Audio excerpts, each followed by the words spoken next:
Hello everyone, welcome back, or welcome to Faewood Mead. Just kind of on a whim, I was looking at some things that I had laying around. I have some tart cherry juice, and then I thought to myself, cherry cream mead. Cherries, vanilla go really well together. I don't know, a cherry mead, but make it creamy. I also want to add dried cherries in the secondary.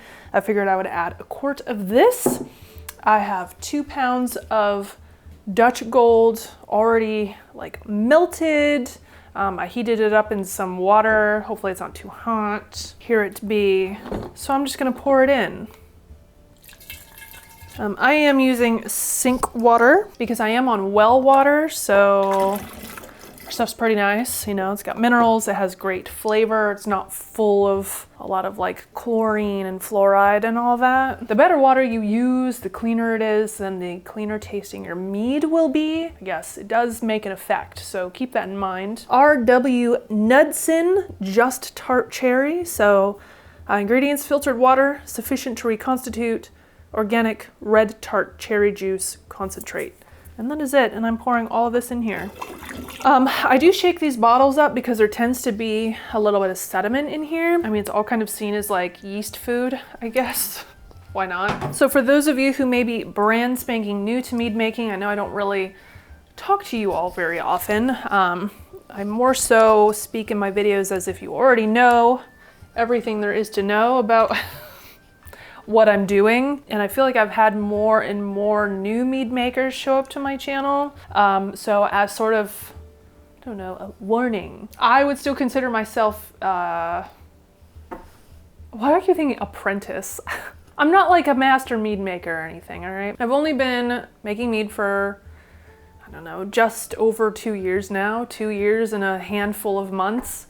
And you know, there's still a lot of things that I haven't tried, I haven't done with my meads. I'm still growing, I'm still learning. So in every mead that I make on this channel, I'm doing it for the first time. So keep all of those things in mind as you're watching. So I've got my gallon carboy here. I've got 2 pounds of honey, 1 quart of cherry. I do have some hot water here. I think it's a little too hot. I'm gonna add a little cool water. I need to get my yeast going. I'm gonna be using D47. I'm just gonna dump in like a half a packet. Ooh, oh my God, losing yeast. So use about a half a packet. I mean, technically I think you only need like a teaspoon for a gallon, but the more yeast you use, then the stronger your colony will be right off the get-go. I'm just swirling them around in there. I'm gonna let them warm up. All right. That's a good amount. This should be able to fit in here without like pushing things too crazy over the edge. Some sources say to do this for like 5 minutes. I'm like, oh my God. As far as yeast care goes, you know, some people will just dump their yeast straight in. I just kind of follow what it says on the packet. So if it says to rehydrate your yeast first, then do that. I'm gonna add some sugar.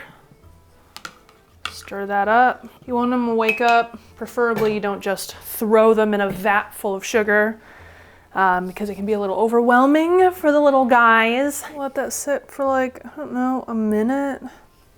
I'm very impatient with yeast though. It's like I do part of the things right, and then the rest of the things I'm like, meh, and I just rush them anyway. Get in there and be happy about it. I want my gravity reading, you know what I mean? So this is the other thing that anyone here who is a newbie wants. You want this doodle bobber, the measure thingy, I don't flippin' know, and a hydrometer.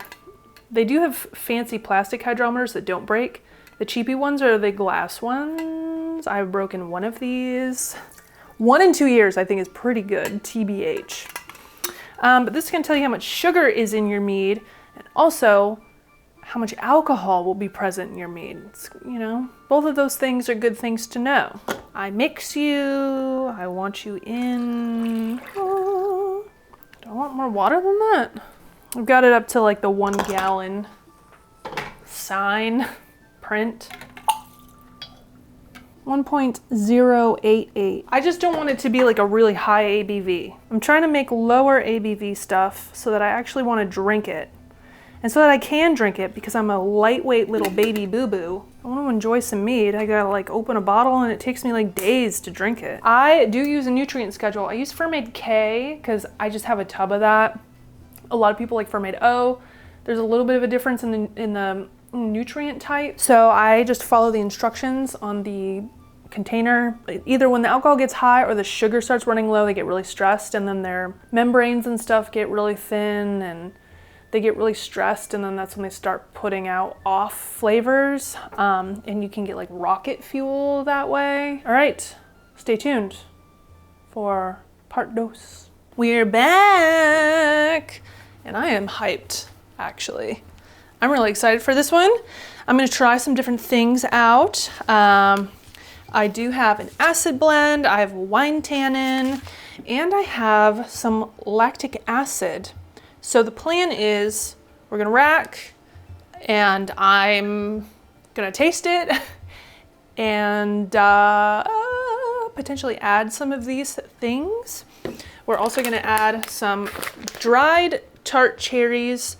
I did find these off of Amazon because it can be hard to find dried cherries that don't have like oil or anything on them. And this is just dried tart cherries. I think this whole bag was like $14, which seems like a lot, but cherries are really expensive. I mean, I found like a tiny container of them for like 8 or 12, somewhere in there. And I was like, what, are you kidding me? But first we need to rack and take a gravity reading.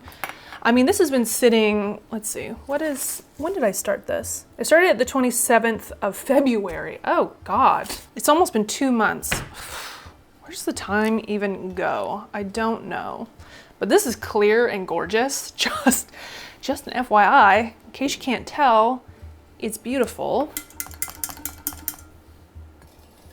All right, I think I did pretty well at that. There's not like a lot of space between these two because obviously the closer they are together in height, the slower the racking will be. Hoping this is at 1.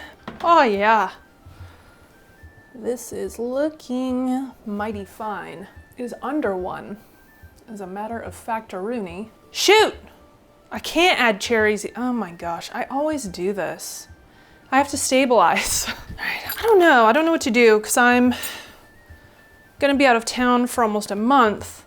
And I kind of just want everything to do what it needs to do. So I might just stabilize and add the cherries at the same timesies. That's what I might do.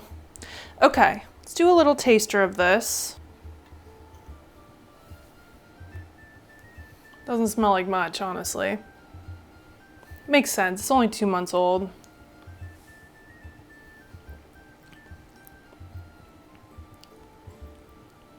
The acid's very good.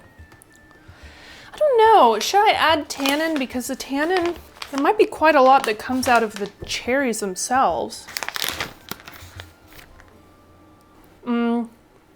There's a good amount of tannin in there. I might wait. I'm gonna wait on that. However, I am gonna mess with this lactic acid. I'm just gonna do it very slowly, and I'm gonna add like a teaspoon kind of at a time and just see what happens. I need to sanitize that. Sanitize your teaspoon. Okay, let's see what that is like. I don't know how, I've never used this before, so I don't know how potent it is. I feel like that helped already. Okay, I'm just gonna do slightly more. Okay, that's it. That's all I'm doing. I think that'll be good enough to get more of a creaminess.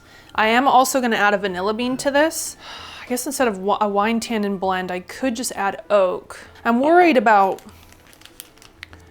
rounding. I want this to be balanced because I feel like cherries can just be so like zingy. I know this is, you know, it's a little bit under a gallon at this point. So like I'm gonna add just barely under for my stabilizers, potassium sorbate, and metabisulfite. I guess I should have tried it again before I added this. Whoopsie, oh well. Just to make sure I did have enough lactic acid, but I noticed a difference even with the little bit that I added initially, so I'm not terribly worried. Okay, I'm gonna grab my vanilla bean. I'm gonna scrape these little seeds. Oop. That's as much seed as you can get, obviously. They always say you should scrape them and then dump the pod in. So, I'm starting to do that. All right, well, How many dried cherries should I put in? So this is a full pound of dried cherries. I kind of want to put in like a 1/4 pound. All right, 4.3 ounces, that's fine. Sorry, I know y'all are splishing hard. Let me do this. Reduce the splish. The way I should have done this is racked onto the cherries. That way there's 0 splishing if you want to be extra careful about oxidation. Oh my goodness. But I didn't do that because I didn't think ahead enough. It's very typical of me. All right, that is what I want to see. There's a couple floating, which bothers me. I don't want them to be floating. I want you to stop it.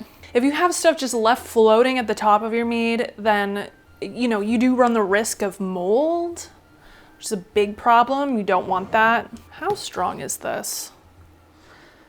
Let's do some math. What is my ABV? All right, 11.8%. It's like a regular strength wine. I think for now I'm just gonna end this here.